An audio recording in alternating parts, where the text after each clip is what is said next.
ہے دین میں بھلائی دنیا و آخرت کی، پیغام شعیب کاشفی ہم سب کا رہنما ہے۔ الحمد للہ نحمده ونستعینه ونستغفره ونؤمن به ونتوکل علیہ ونعوذ باللہ من شرور انفسنا ومن سیئات اعمالنا،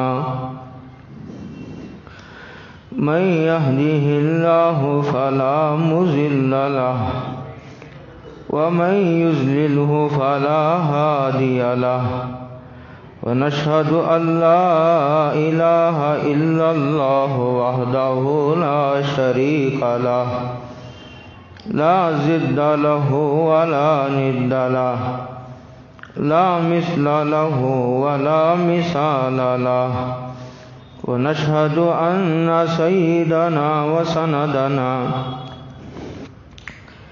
ونبينا ومولانا محمدا عبده ورسوله، أرسله الله تعالى إلى الناس كافة بشيرا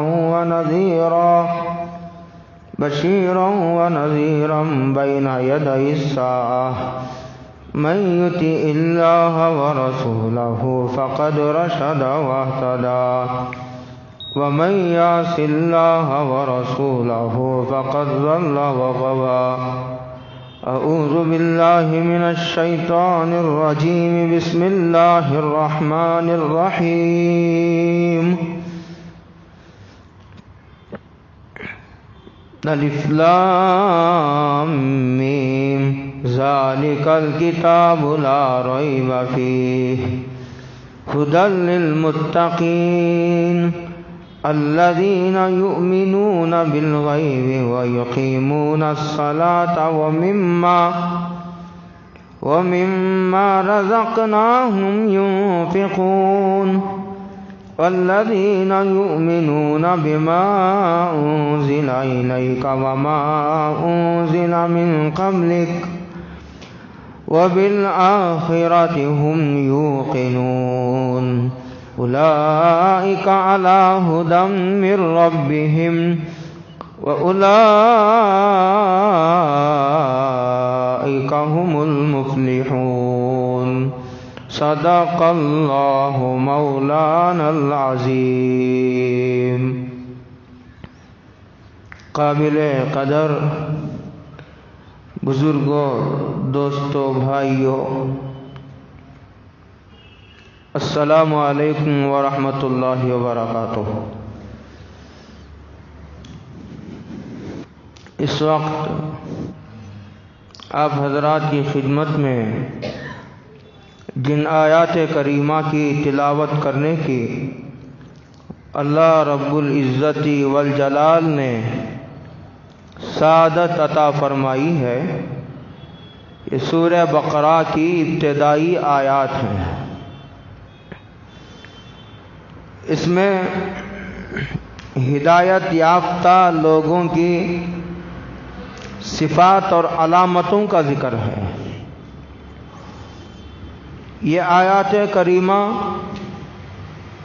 آئینے کی طرح ہے، ہر آدمی اس آئینے میں اپنا منہ دیکھ سکتا ہے، اور جن حضرات کو اللہ جل جلالہ و عم نوالہ نے ان صفات سے حصہ عطا فرمایا ہے، ان کے لیے بڑی خوشی کا موقع ہے اور مقام شکر ہے، اور جن حضرات کے اندر یہ صفات نہیں پائی جاتی ان حضرات کو یہ آیات دعوت فکر دے رہی ہیں اور تنبیہ کر رہی ہیں، اور اپنے اندر ان صفات کو پیدا کرنے کا حکم دے رہی ہیں۔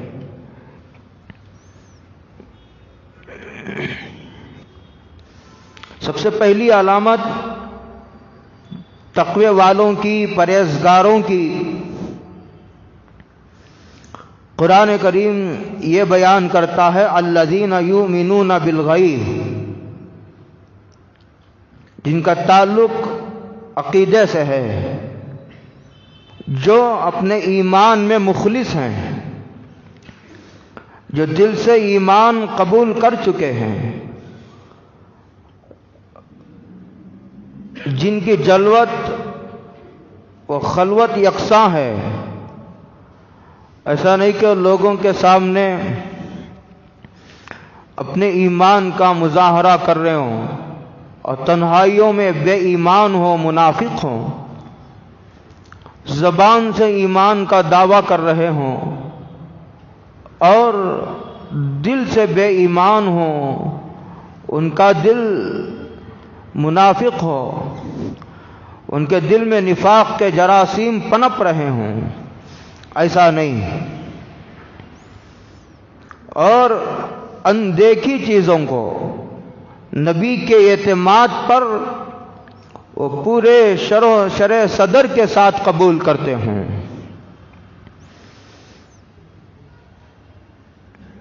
اس کے بعد ذکر تھا، یہ پہلی علامت ہے اور اس پر تفصیل سے کلام کیا جا چکا ہے۔ دوسری بہت بڑی علامت ہدایت یافتہ لوگوں کی یہ ہے کہ وہ لوگ نماز کا اہتمام کرتے ہوں، وہ بے نمازی نہیں ہوتے۔ ہدایت یافتہ لوگ بے نمازی نہیں ہوتے۔ جو بھی مومن ہے اور دل سے ایمان قبول کر چکا ہے اور وہ بے نمازی ہو، ایسا نہیں ہوتا۔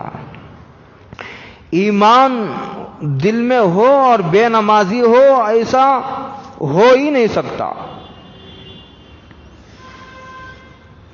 یہ ہدایت یافتہ ہونے کی دوسری بہت بڑی علامت ہے۔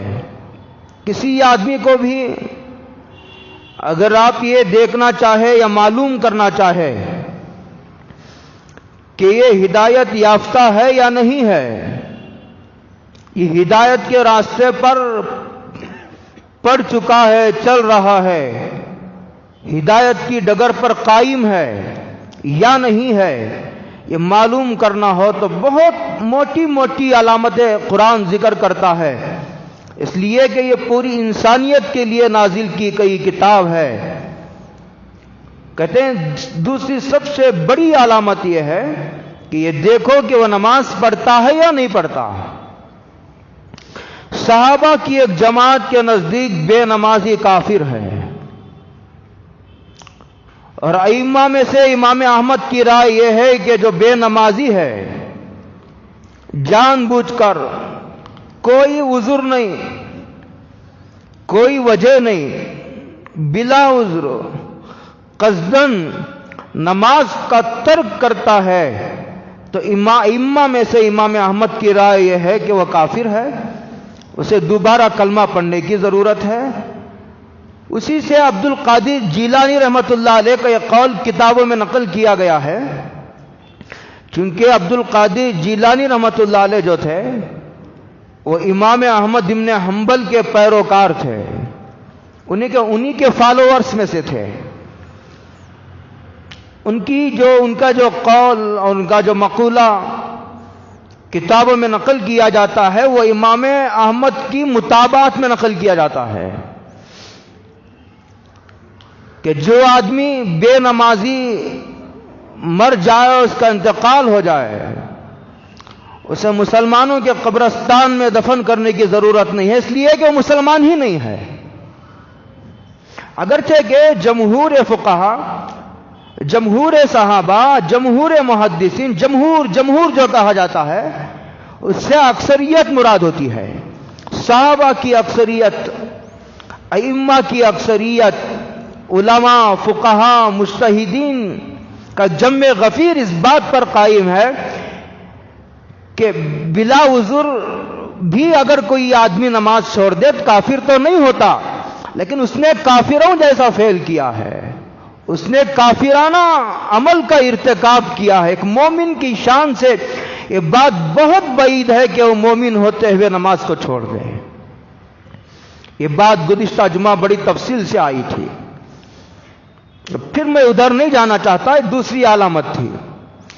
ہر آدمی ترازو ہے، اس لیے میں کہا کرتا ہوں یہ آیات ترازو ہیں.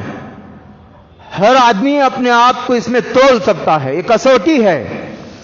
ہر آدمی اپنے آپ کو اس پر پرکھ سکتا ہے، اس معیار پر. یہاں آ کر بات رکی تھی کہ وہ لوگ بہت نماز کی پابندی کرتے ہیں. کوئی نماز نہیں چھوڑتے، نہ فجر کی، نہ ظہر کی، نہ عصر کی، نہ مغرب کی، نہ عشاء کی. یقیمون الصلاۃ،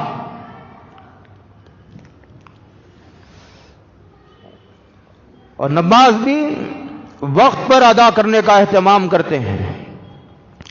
ان الصلاۃ کانت علی المؤمنین کتابا موقوتا.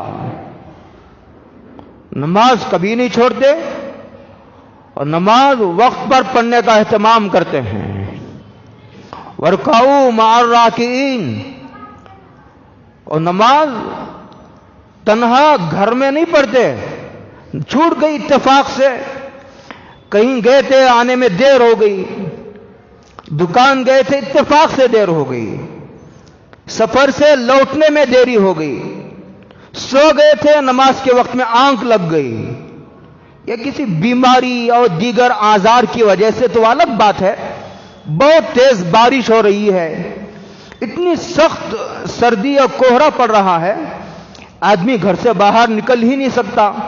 تو یہ سب استثنائی حکم ہیں، یہ سب آزار ہیں. اس سے قطع نظر حالات نارمل ہوں، اس کے باوجود کوئی آدمی گھر میں نماز پڑھتا ہے تو وہ گناہ کبیرہ کا مرتکب ہے. نماز بھی فرض ہے، مسجد میں آ کر امام کے ساتھ نماز پڑھنا ہی ضروری ہے. وارکعوا مع الراکعین یہ حکم ہے. وارکعوا یہ امر کا صیغہ ہے جو وجوب پر دلالت کرتا ہے، یہ استحبابی حکم نہیں ہے. نماز جماعت کے ساتھ پڑھیں گے تو بھی چلے گا، نہیں پڑھیں گے تو بھی چلے گا، ایسا نہیں. یہ امر وجوب کے لیے ہے. مسجد میں نماز آ کر پڑھنا ہی ضروری ہے. وارکعوا مع الراکعین. قرآن کریم نے ایک جگہ، آپ اندازہ لگائیے نماز کے اہتمام کا کتنا خیال ہے قرآن پاک کو. ایک جگہ قرآن نے کہا حافظوا علی الصلوات. ایک ایک جزیے کو کھول کھول کے قرآن بیان کر رہا ہے. والصلاۃ الوسطیٰ. اس لیے قرآن کریم کو ایک حرف بھی زائد لکھنے کا کوئی موقع نہیں ہے، اس لیے کہ یہ کتاب جس طرح سمجھنے کے لیے نازل کی گئی ہے، یہ کتاب یاد کرنے کے لیے بھی نازل کی گئی ہے. تمام مسائل اس میں بھرتے چلے جائیں گے تو یاد کون کرے گا؟ 1,00,000 صفحات ہو جائیں گے، کون یاد کرے گا؟ اس لیے اس کو بہت مختصر اور اہم اصولی باتوں پر اس کو رکھا گیا ہے.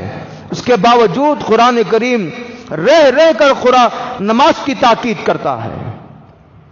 حافظوا علی الصلوات، نماز کا اہتمام. والصلاۃ الوسطیٰ، خاص طور سے درمیانی نماز کا اہتمام. دیکھیے اتنا کہہ دینا کافی تھا نا، نماز کا اہتمام کرو. اس میں فجر بھی آ گئی، ظہر بھی آ گئی، عصر بھی آ گئی، مغرب بھی آ گئی، عشاء بھی آ گئی، ساری نمازیں آ گئی. لیکن قرآن کریم یہ کہتا ہے والصلاۃ الوسطیٰ، درمیانی نماز کا اہتمام. خاص طور سے درمیانی نماز سے مراد عصر کی نماز ہے، اس لیے کہ عصر کی نماز کا وقت ایک کاروبار کا وقت ہوتا ہے. اب بعض لوگوں کے لیے سونے کا وقت ہوتا ہے، اس لیے پہلے سے الرٹ کیا جا رہا ہے، پہلے سے ذہن سازی کی جا رہی ہے. اپنا نظام ایسا بناؤ کہ کہیں کاروبار کی مصروفیات کی وجہ سے عصر کی نماز چھوٹنے نہ پائے، سو جانے کی نظر نہ ہو جائے کہیں یہ نماز، جیسے رمضان میں بعض لوگوں کی فجر کی نماز، تو اب رمضان میں الصلاۃ الوسطیٰ کا مصداق فجر کی نماز ہے. بعض لوگوں کی ظہر کی نماز چھوٹ جاتی ہے رمضان المبارک کے، کاروبار سے آ کے جو پڑھ جاتے ہیں ظہر کی نماز نکل جاتی ہے. بعض ظہر پڑھ کر جو سو جاتے ہیں تو افطار میں آنکھ کھلتی ہے. اب بعض لوگوں کی تو تراویح میں کھلتی ہے. تو بہرحال جو آدمی جس نماز کے تعلق سے خطرہ محسوس کرتا ہے، قرآن اس نماز کی طرف اشارہ کر کے کہتا ہے وہ تمہارے حق میں والصلاۃ الوسطیٰ ہے، تم کو اس نماز کا خوب اہتمام کرنے کی ضرورت ہے. مثال کے طور پر ایک علاقے میں ظہر کا وقت کاروبار کا وقت ہے، تو اب الصلاۃ الوسطیٰ سے مراد ظہر کا وقت ہے، ظہر کی نماز ہے کہ کاروبار میں مصروف ہو کر کہیں ظہر کی نماز چھوٹ نہ جائے، غافل نہ ہو جاؤ، یہ مطلب. اب بعض شہروں میں بعض ممالک میں مغرب کا وقت بڑے کاروبار کا ہوتا ہے، رمضان المبارک میں تو عشاء کی نماز کا وقت بڑا کاروبار کا ہوتا ہے. افطار کر کے لوگ نکل جاتے ہیں بازاروں کی طرف، تو اب عشاء کی نماز کا وقت یہ الصلاۃ الوسطیٰ کا مصداق ہوگا، یہ فقہاء کی رائے ہے. بہرحال قرآن بڑی اعتنا کرتا ہے، بڑی توجہ دلاتا ہے نماز کی طرف، اور یہ کہتا ہے کہ ایک ایمان والا بشرطے کہ وہ مومن ہے، وہ اندر سے ایماندار ہو، وہ بے ایمان نہیں ہو سکتا، وہ بے نمازی نہیں ہو سکتا. یہیں آ کر کے بات رکی تھی. الذین یقیمون الصلاۃ، خشوع خضوع کے ساتھ وہ نماز پڑھتے ہیں، بڑی توجہ کے ساتھ، بڑے آداب ظاہری و باطنی کی رعایت کے ساتھ وہ نماز پڑھتے ہیں. ایسی نماز پڑھتے ہیں جیسے یہ زندگی کی آخری نماز ہو، پھر موقع ملے نہ ملے کسے پتا ہے. اطمینان سے بڑی نماز پڑھتے ہیں. یقیمون الصلاۃ. آگے فرمائے بعض علماء نے لکھا ہے یقیمون الصلاۃ کے تحت میں الصلاۃ یہ تمام بدنی عبادتوں کا عنوان ہے. یعنی یہ وہ لوگ ہیں، تقوی والوں کی، ہدایت والوں کی دوسری بڑی علامت یہ ہے کہ وہ نماز کا اہتمام کرتے ہیں اور تمام بدنی عبادتوں کا وہ اہتمام کرتے ہیں. یعنی وہ روزے کا بھی خوب اہتمام کرتے ہیں، وہ ذکر کا بھی خوب اہتمام کرتے ہیں، وہ تلاوت کا بھی خوب اہتمام کرتے ہیں، وہ درود شریف و استغفار کا بھی خوب اہتمام کرتے ہیں. یہاں تک کہ وہ تہجد کی نماز بھی ہاتھ سے جانے نہیں دیتے، اشراق، چاشت، اوابین بھی وہ ہاتھ سے جانے نہیں دیتے. یقیمون میں ان تمام باتوں کی طرف اشارہ ہے. یقیمون الصلاۃ. آگے فرماتے ہیں گویا قرآن نے یہ کہا تمام بدنی عبادتیں، اس لیے کہ دو طبقے ہیں امتوں میں، امت میں دو قسم کے طبقے ہیں. اب میں اپنے اصل موضوع پر آ رہا ہوں. یہ طبقہ وہ ہے، آپ اسے غور کرتے چلے جائیے اور یہ دیکھنے کے بجائے کہ ہاں میرے دوست کے اندر یہ کمی ہے، جو مولانا فرما رہے یہ کمی فلاں میرے دوست کے اندر ہے، فلاں میرے رشتہ دار کے اندر ہے، فلاں میرے جو اور کوئی ذمہ دار ہے اس کے اندر، ایسا دیکھنے کے بجائے ایسا دیکھنے کا مزاج بنائی. ہاں مولانا جس کی طرف توجہ دلا رہے یہ کمی تو میرے اندر پائی جاتی ہے، یہ کمزوری تو میرے اندر بھی پائی جاتی ہے، اسے دور کرنے کی ضرورت ہے. یہ ہوتا ہے ترقی کرنے والوں کا مزاج، ترقی کرنے والوں کا سوچ، ان کا زاویہ نگاہ ایسی ہوتی ہے. یقیمون الصلاۃ. دو قسم کے طبقات امت میں ہیں. یہ طبقہ وہ ہے جو بدنی عبادات کا خوب پابند ہے، وہ نماز بھی پڑھتا ہے، وہ یہاں تک کہ تہجد بھی پڑھتا ہے، تہجد گزار طبقہ امت کا، وہ اشراق بھی پڑھتا ہے، وہ چاشت کی نماز بھی بڑے اہتمام سے پڑھتا ہے، وہ اوابین بھی نہیں چھوڑتا، سنتیں بھی نہیں چھوڑتا، وہ نفل و مستحبات تک کا اہتمام کرتا ہے. تسبیح ہاتھ سے نہیں چھوٹتی، درود شریف کبھی ناغا نہیں ہوتا، استغفار کبھی ناغا نہیں ہوتا، تلاوت کبھی ناغا نہیں ہوتی. لیکن جب پیسہ خرچ کرنے کے لیے اعلان کیا جاتا ہے تو وہ جی چراتا ہے. وہ نہ مدرسے کو دیتا، وہ نہ مسجد کو دے گا، وہ نہ اپنے پڑوسیوں کو، رشتہ داروں کو، غریبوں کو، مسکینوں کو، یتیموں کو، وہ کسی کا خیال نہیں کرتا. کوئی جیے تو جیے، کوئی مرے تو مرے، اسے کوئی پرواہ نہیں ہے. ایک بہت بڑا طبقہ ایسا ہے. اس کے برعکس ایک اور طبقہ ہے. قرآن بھی واقعی قرآن ہے. اب ذرا توجہ سے غور کرتے جائیے، کسی کا دباؤ قبول کر رہا ہے کیا قرآن؟ ایک انسانی کلام، ایک انسان کتنی بھی بڑی تقدس اور عظمتوں کا حامل ہو، بہت مقدس آدمی ہے، لیکن سامنے والوں کا دباؤ قبول کرتا ہے. وہ جھجکتا ہے کچھ بولتے ہوئے. لیکن یہ اللہ کا کلام ہے. کسی کا دباؤ قبول کیے بغیر ہر آدمی کو اس کی کمزوری کی طرف توجہ دلا رہا ہے، اس کی کمزوری کی نشاندہی کر رہا ہے. تم اپنی کمزوریوں کو دور کر لو اور دیکھ لو کہ ہمارے اندر ہدایت کی علامتیں پائی جاتی ہیں یا نہیں پائی جاتی.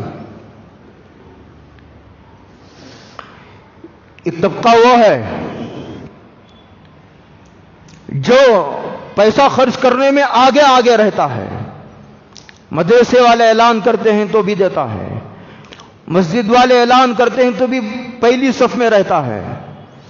کوئی اور تحریک نے اعلان کر دیا، زلزلہ آ گیا، کہیں سیلاب آ گیا، کہیں گھر جلا دیے گئے، کہیں کوئی حادثہ ہو گیا، کوئی اور واقعہ پیش آ گیا، کہیں جیسا آج قریب میں لاک ڈاؤن ہوا، ایسی کوئی صورتحال پیدا ہو گئی تو وہ آگے بڑھ چڑھ کر حصہ لیتا ہے، بڑھ چڑھ کر حصہ لیتا ہے، خود بھی خرچ کرتا ہے، دوسروں کو بھی ترغیب دیتا ہے، دوسروں کے پاس بھی پیسہ لے کر کے وہ سماجی اور ملی خدمات میں بڑے چستی سے حصہ لیتا ہے. کوئی راہ خیر ایسی نہیں ہے جہاں اس کا پیسہ نہ لگتا ہو. لیکن نماز پڑھتے ہوئے اسے موت آتی ہے، ذکر کرنے کی وہ ضرورت ہی نہیں محسوس کرتا. تلاوت کے بغیر بھی اس کا دن گزر سکتا ہے، تلاوت کے بغیر بھی اس کی زندگی ہو رہی ہے. کوئی نفل نہیں، کوئی واجب نہیں، کوئی نماز پڑھی تو پڑھی، نہ پڑھی تو نہ پڑھی. تلاوت ہوئی تو ہوئی، کبھی کبھی سالوں تلاوت نہیں ہوتی. ہمارے اکابر میں آج بھی ایسے حضرات ہیں، انہی کی برکت سے یہ دنیا چل رہی ہے، جو روزانہ یہ کلام پاک قرآن مجید کا پڑھتے ہیں. روزانہ 1.25 لاکھ مرتبہ درود شریف کا اہتمام ان کے ہاں ہے. ایسے ہی نیک لوگوں کی برکت سے ہم لوگ جی رہے ہیں، جن کی ساری رات امت کے فلاح و بہبودی کے لیے دعا کرتے ہوئے گزر جاتی ہے. تو یہ طبقہ بدنی عبادات میں کوتاہی کرتا ہے، یہ طبقہ مالی عبادات میں کوتاہی کا شکار ہے. ان دونوں طبقات کی طرف قرآن اشارہ کر کے کہتا ہے ہر آدمی غور کر لے کہ وہ کس قسم کی عبادات میں کوتاہی کا شکار ہے. دونوں طبقے بے اعتدالی کا شکار ہیں.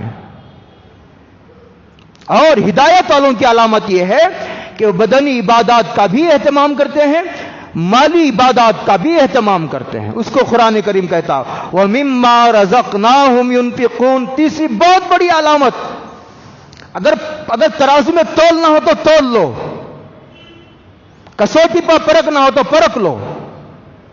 جس کے اندر ہدایت ہے، جس کا دل ایماندار ہے، ہدایت جس کے دل کے گہرائیوں میں اتر چکی ہے، راسخ ہو چکی ہے، اس کی بہت بڑی علامت یہ ہے. قرآن کہتا ہے وہ لوگ ہیں اللہ نے ان کو جو دیا ہے، اللہ کہتے ہیں ان چیزوں میں سے جو ہم نے ان کو دی ہیں، ينفقون، وہ خرچ کرتے ہیں. اور اس کو ایسا تعبیر کیا ہے، ایک بات تو قرآن نے اس میں یہ بتائی ہے کہ دیکھو جو کچھ ہم نے دیا ہے نا، جو کچھ تمہارے پاس ہے نا، پہلے اس مغالطے سے باہر نکلو، پہلے اس مغالطے سے باہر نکلو، پہلے اس غلط فہمی اور کم فہمی سے باہر نکلو. جو کچھ ہے تمہارے پاس، چاہے وہ علم کی شکل میں ہو، چاہے وہ مال و دولت کی شکل میں ہو، یا دیگر صلاحیتوں کی شکل میں ہو، اس بات کو سب سے پہلے تمہیں تسلیم کرنا ہوگا کہ یہ اللہ رب العزت والجلال نے محض اپنے فضل و کرم سے ہمیں عطا فرمایا ہے. میں مستحق نہیں تھا اس کا، اللہ نے اپنے فضل سے دیا ہے. یہ نعمت ہے اللہ کی، یہ عطا ہی عطا ہے. اگر نہ دیتا تو کوئی شکل نہیں تھی اللہ سے لینے کی. یہ اس عقیدے کو صاف کیا گیا، کلیئر کیا گیا. دھوکے میں نہ رہو، ہم تمہیں اندھیرے میں رکھنا نہیں چاہتے. ہم نے دیا ہے جو کچھ دیا ہے. تمہارے پاس تمہارا اپنا کیا ہے؟ تمہارے پاس تمہاری ذاتی چیز کیا ہے؟ سر سے لے کر پیر تک یہ وجود ہمارا دیا ہوا ہے. عقل ہم نے دی ہے، کمانے کا تجربہ اور سلیقہ ہم نے دیا ہے. وہ مما رزقناہم ينفقون. اور مطالبہ بھی پورے مال کا تو نہیں ہے نا. اگر اس سے زکوٰۃ مراد لی جائے تو 100 میں 2.5 روپیہ، 1 لاکھ میں 2,500، کیا مشکل ہے؟ بہت بڑا امت کا طبقہ ہے ایسا جو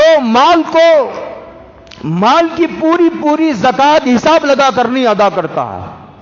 جو ادا کرتا ہے اس کے لیے بڑی خوشخبری ہے. اس میں قرآن نے اس کو ہدایت یافتہ لوگوں کی فہرست میں شمار کیا ہے اور پورے طور پر کامل فلاح حاصل کرنے والے لوگوں میں اس کو شمار کیا ہے.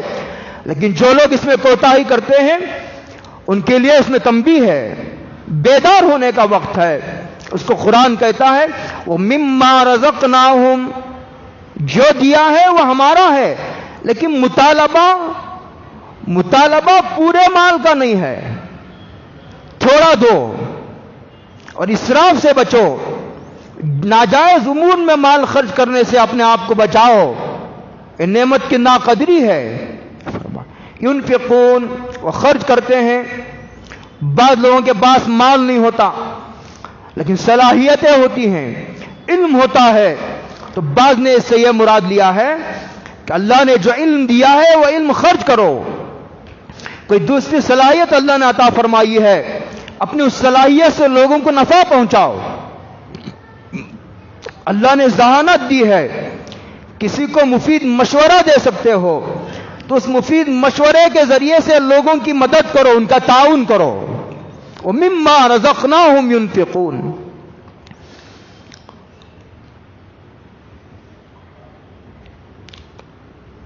جس طرح ایمان والا بے نمازی نہیں ہو سکتا، اسی طرح ایمان والا بخیل بھی نہیں ہو سکتا. یہ خلاصہ قرآن مجید کا.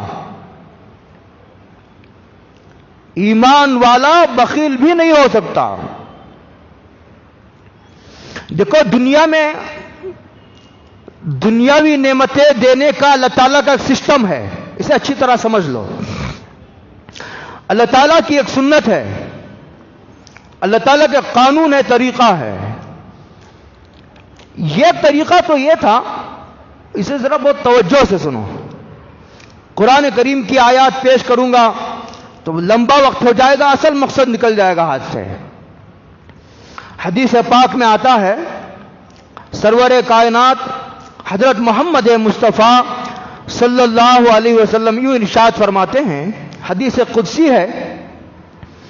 اللہ یوں ارشاد فرماتے ہیں کہ پورے انسان، پوری قیامت تک آنے والی انسانیت جمع ہو اور ہر آدمی اپنی اپنی مراد مانگنے لگے. تو اللہ کہتے ہیں جس کی جو مراد ہے اس کی وہ مراد میں عطا کر دوں، جس نے جو مانگا ہے میں اسے وہ عطا کر دوں. کہتے ہیں کہ ہر آدمی کو اس کی مراد عطا کرنے کے بعد بھی میرے خزانے میں رائی کے دانے کے برابر کمی نہیں ہوتی. میں اتنے بڑے خزانوں کا مالک ہوں. ابھی رہا سوال، جب اتنے خزانے ہیں تمہارے تو فلاں آدمی کو مالدار اور مجھے غریب بنانے کا کیا مطلب ہے؟ اللہ کہتے ہیں وہ میری بڑی گہری حکمت بالغہ کا بالغہ کا فیصلہ ہے، جہاں تک تمہاری چھوٹی عقل کی رسائی نہیں ہو سکتی۔ اگر سمجھنا چاہے تو اسے ایک مثال سے سمجھا جا سکتا ہے۔ ایک کمپنی ہے، بہت بڑی کمپنی ہے، جس میں 1000 آدمی کام کرتے ہیں، اور اس کا ایک مالک ہوتا ہے، اونر، اور اس کمپنی کا ایک واچ مین ہوتا ہے، اور اگر 100 گیٹ ہو تو 100 واچ مین، پھر اس کے جھاڑنے والے بھی ہوتے ہیں، پھر اس کمپنی میں کام کرنے والے بھنگی بھی ہوتے ہیں، ان کا ایک ریٹر ہوتا ہے، اور پھر لاری چلانے والا ڈرائیور ہوتا ہے، پھر لاری لوڈ کرنے والا الگ، ان لوڈ کرنے والا الگ، حساب کرنے والا اکاؤنٹنٹ الگ۔ اس طرح مختلف شعبوں پر، مختلف ڈپارٹمنٹس پر الگ الگ لوگوں کو مقرر کیا ہے اللہ نے۔ اب اگر اللہ ہر آدمی کو کمپنی کا مالک بنا دے، ہر آدمی کو، بادشاہ کتنے ہوتے ہیں ہمارے ملک میں؟ کتنی تعداد ہے؟ آپ حضرات کو زیادہ معلوم ہے، کتنے کروڑ ہے؟ 100 کروڑ ہے، 130 کروڑ ہے، کتنے کروڑ ہے؟ اتنے انسانوں کا ایک ہی بادشاہ ہوتا ہے۔ اب اگر ہر گھر گھر بادشاہ پیدا کر دے تو نظام درہم برہم ہو جائے، ہر آدمی مالک ہو جائے، مالدار ہو جائے، تو اس کا کام کرنے والا کون؟ اس کی کار چلانے والا کون؟ چپل کی دکان میں تمہارے پیروں میں چپل پہنانے والا کون؟ اس طرح آپ پھیلاتے چلے جائیے۔ نالیاں صاف کرنے والا کون؟ راستے جھاڑنے والے کون؟ تو غریبوں کی ضرورتوں کو اللہ تعالیٰ نے مالداروں سے وابستہ کر رکھا ہے اس دنیا کے نظام کو چلانے کے لیے۔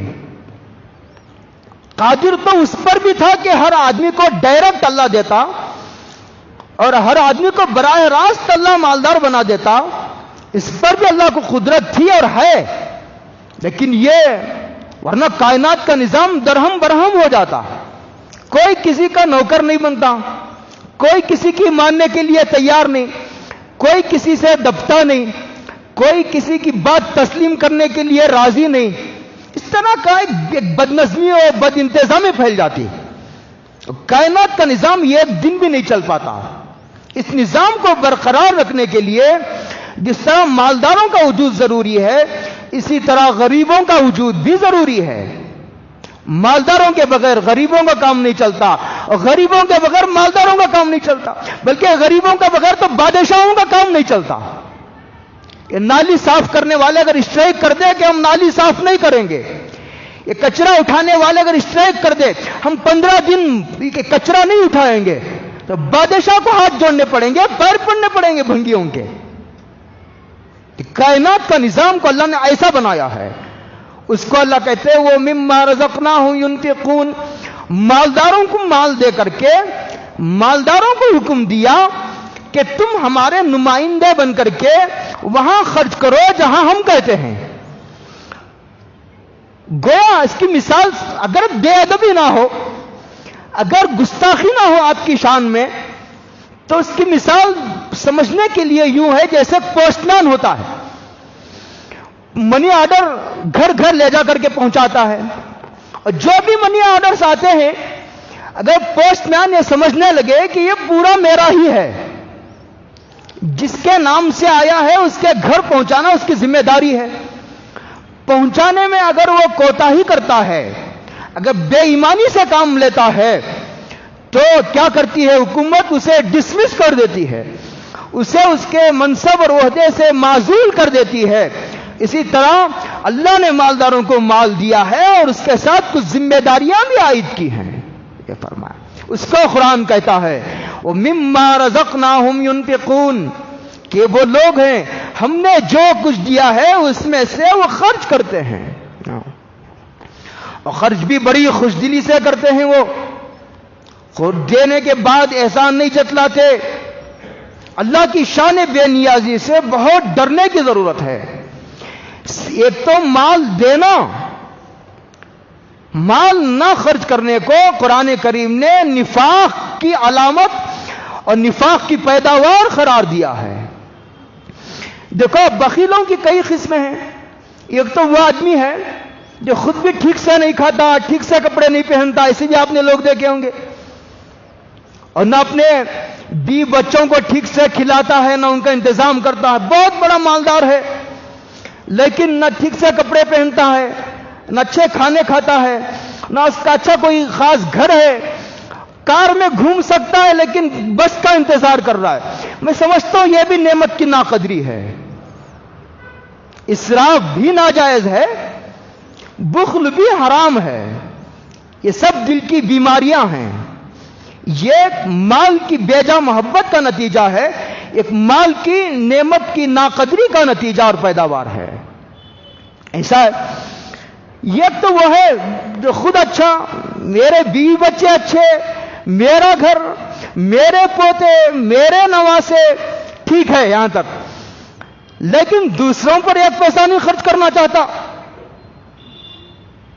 نہ وہ پڑوسیوں کو دینا چاہتا، نہ وہ اپنے بھائی بندوں میں مال خرچ کرنا چاہتا، نہ رشتہ داروں کا اس کو پاس و لحاظ ہے، نہ مسجد کا، نہ مدرسے کا، نہ محلے کا، نہ شہر کا، نہ ملک کا، نہ انفرادی ضرورتوں کا، نہ اجتماعی ضرورتوں کا، یہاں سے وہاں تک معاملہ 10 درجے کا معاملہ ہے، کوئی اسے پاس و لحاظ نہیں ہے۔ ایک تیسرا بخیلوں کی ایک اور قسم کی طرف قرآن اشارہ کرتا ہے، وہ تو اس سے بھی گھٹیا درجے کا ہے، وہ تو کمینے درجے کا طبقہ ہے امت کا، یہ تو یہ ہے کہ یہ خود نہیں دیتا، ٹھیک ہے، یہ اس سے بھی خطرناک طبقہ ہے جس کی طرف قرآن اشارہ کرتا ہے، الذین یبخلون ویامرون الناس بالبخل، کتنی کھلی ہوئی علامتیں ہیں، خود بھی نہیں دیتا، دینے والوں کے ہاتھ روک لیتا ہے، کیوں دیتے ہو مسجد کو، کیوں دیتے ہو مدرسے کو، کیوں دیتے ہو غریبوں کو، تم نے ہی مزاج خراب کیا ہے، تم نے ہی عادت خراب کی ہے، کیوں دیتے ہو ان فقیروں کو، کیوں دیتے ہو ان مسکینوں کو، کیوں دیتے ہو ان یتیموں کو، پول کھول دی ہے قرآن نے یہاں آ کر کے، الذین یبخلون ویامرون الناس بالبخل ومن یتولی فإن اللہ هو الغنی الحمید، ایسے لوگوں کے مقابلے میں قرآن کریم نے یہ کہا، ہاں انتم ہؤلاء تدعون لتنفقوا فی سبیل اللہ فمنکم من یبخل ومن یبخل فإنما یبخل عن نفسہ، ہم نے مال دیا، ہم کو آنکھیں دکھاتے ہو، ہم نے نعمتیں عطا کی، ہم کو آنکھیں دکھاتے ہو، اگر ہماری سنت میں حلم نہ ہوتا، بردباری نہ ہوتی، تو تم دیکھ لیتے ہمارا کیا فیصلہ ہوتا، واللہ الغنی وانتم الفقراء وان تتولوا یستبدل قوما غیرکم، اگر تم برابر اپنی ذمہ داری میں کوتاہی کرتے رہے تو پھر تمہارے جگہ دوسروں کو لا کھڑا کریں گے، ان کو مال بھی دیں گے اور پیسہ خرچ کرنے کا مزاج بھی عطا کریں گے۔ وَمِمَّا رَزَقْنَاهُمْ يُنْفِقُونَ، مال دیتے ہیں، دینے کے بعد اللہ کی شان بے نیازی سے ڈرتے بہت ہیں، نماز بھی پڑھتے ہیں، نماز تو میں ایک بات بتاؤں آپ کو، میری بہت گہری بات کو معلوم نہیں تم میں سے کتنے لوگ سمجھیں گے، لیکن کہنے کو کہہ دینے میں کیا ہے، ہو سکتا ہے تم میں سے کوئی ہیرا ہو، میری اس بات کو لے لے، میری اس بات کو لے لے اور وہ راہ سے بھٹک جانے سے بچ جائے اور ترقی سے نیچے گر جانے سے اللہ اسے بچا لے۔ حجاج بن یوسف کے بارے میں لکھا ہے کہ روزانہ حجاج بن یوسف تو امت کا سب سے بڑا ظالم ہے، لکھا کتابوں میں روزانہ 300 رکعت نفل پڑھتا تھا، فرض نہیں، 300 رکعت نفل پڑھتا تھا۔ بہت حیران ہوا جب پہلی مرتبہ میں یہ بات پڑھی، میں نے یہ بات پڑھی، اس کا مطلب یہ ہے کبھی کبھی ایسا بھی ہوتا ہے اللہ تعالیٰ بعض لوگوں کو نیک اعمال کی توفیق ہی نہیں دیتے، بعض لوگوں کو نیک اعمال کی توفیق دے کر کے ان کے اندر مستی پیدا کر دیتے ہیں، نماز پڑھ رہا ہے اور سمجھ رہا کہ میں نمازی ہوں، میں نے اسلام پر احسان کیا ہے، میرا احسان ہے مسجد پر، میرا احسان ہے مدرسے والوں پر، خدا پر احسان کر رہا ہے۔ صرف نماز پڑھنا کافی نہیں، نماز پڑھ کر اللہ کی شان بے نیازی سے ڈرنا بھی ضروری ہے، سجدہ کر کے یہ سمجھنا اے اللہ تو نے اپنے چوکٹ پر سر رکھنے کا جو موقع عطا فرمایا ہے، یہ میری سعادت ہے، میری قسمت کی بات ہے، یہ سمجھنا بھی ضروری ہے، ورنہ ہو سکتا ہے کہ وہ راہ سے بھٹک جائے اور استقامت اس کی خطرے میں پڑ جائے، پدب اور اس کے قدم اکھڑ جائے۔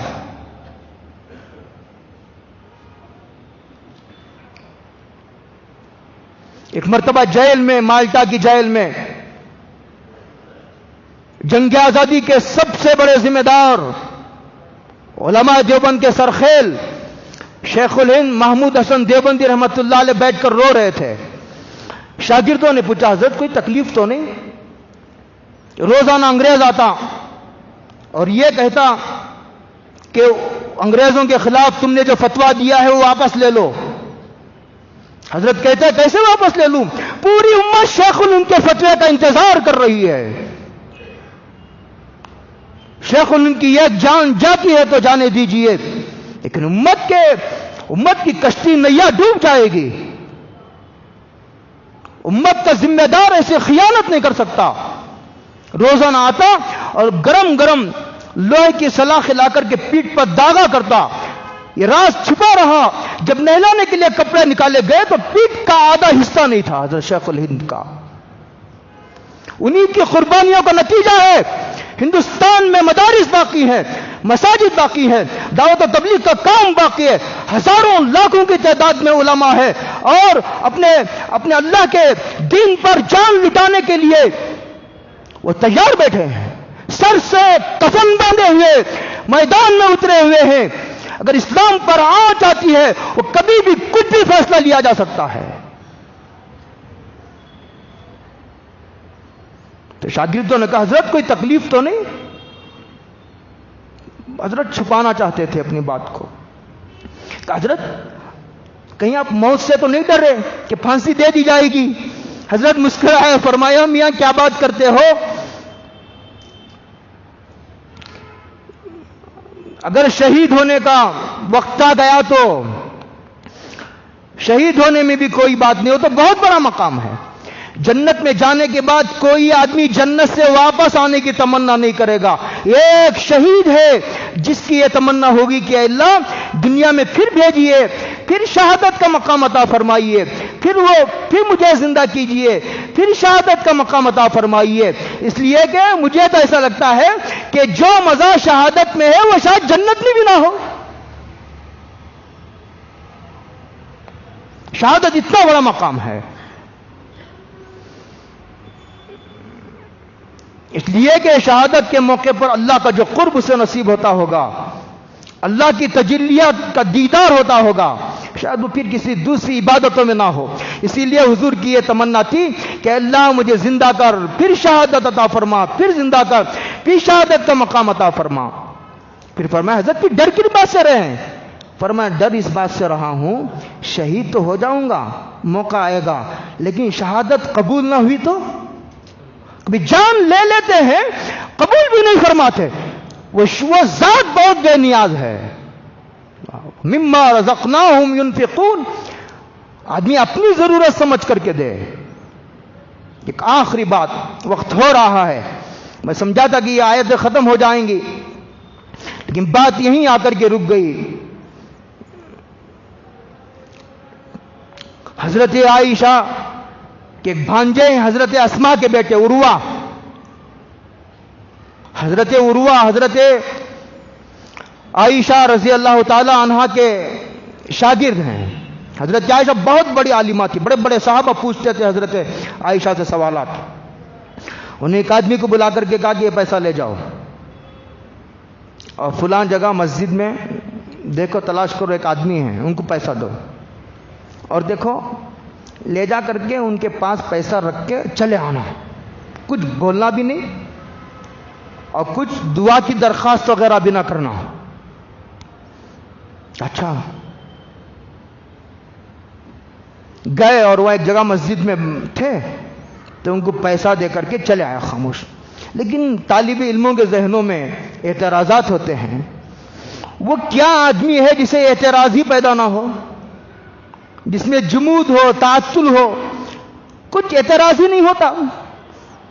بالکل برف کی طرح جمع ہوا اس کا دماغ، چلتا ہی نہیں، چلے گا کیا، ہلتا ہی نہیں۔ تو بعد میں عروہ نے پوچھا، اگر اجازت ہو تو ایک سوال کروں؟ کہا پوچھو، کیا پوچھنا چاہتے ہو؟ کہ یہ پوچھنا چاہتا ہوں، آپ نے کہا دے کر فوراً چلے آنا، دعا کی درخواست بھی نہ کرنا، یہ فلسفہ مجھے سمجھ میں نہیں آیا، یہ فلسفہ بڑوں سے سمجھنا پڑتا ہے۔ تو انہوں نے کہا اگر تم دعا کی درخواست کرتے تو بھی کوئی غلط بات نہ تھی، لیکن میں یہ نہیں چاہتی تھی کہ میرے پیسے جس وقت میں دوں اس وقت دعا کی درخواست کا بار بھی سامنے والے پر ڈالو، اتنا نفع بھی میں اس وقت نہیں اٹھانا چاہتی۔ آپ اندازہ لگا نا اخلاص، مخلصین کا کیا عالم ہوگا۔ گزشتہ جمعہ میں نے ایک اور واقعہ سنایا تھا۔ اللہ تعالی ہم سب کو عمل کی توفیق عطا فرمائے۔ ہر طبقے کی الگ الگ ذمہ داریاں ہیں، جس طبقے کو اللہ نے جو ذمہ داریاں عطا فرمائی ہیں وہ طبقہ اپنی اپنی ذمہ داریوں کو نبھاتا ہے۔ ہر ایک کا الگ الگ کام ہے، ہر آدمی سارے کام نہیں کر سکتا، ہر ایک کی صلاحیت الگ، ہر ایک کا مزاج الگ، ساری صلاحیت والے اپنی اپنی صلاحیتیں لے کر کے ایک جگہ جمع ہو کر کام کریں گے تو کام ہوگا۔ اللہ تعالیٰ عمل کی توفیق عطا فرمائے۔ اور بڑے اخلاص کے ساتھ، خوش دلی کے ساتھ آخری بات کہوں اگر آپ اجازت دیں،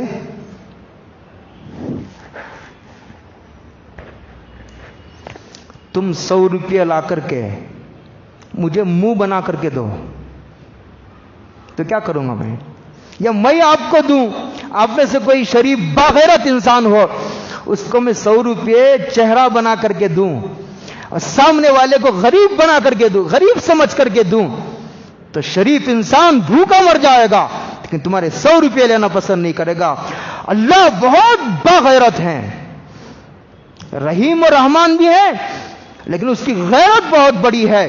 حضور نے فرمایا امت کا سب سے باغیرت انسان میں ہوں اور خدا میرے سے بھی زیادہ غیور ہے۔ اس کی غیرت سے ڈرنے کی ضرورت ہے۔ وہاں پیسہ بھی دینا، احسان بھی نہیں جتانا اور خوش دلی سے دینا، دے کر بھی ڈرتے رہنا، قبول نہ ہوا تو کیا کرو گے؟ اس کی ذات بہت ہی ادراک سے بہت ہی بلند و بالا ہے، قبول کر لے تو زیر خدمت، منہ پہ مار دے تو اس کا عدل کا تقاضا ہے۔ وآخر دعوانا الحمدللہ رب العالمین۔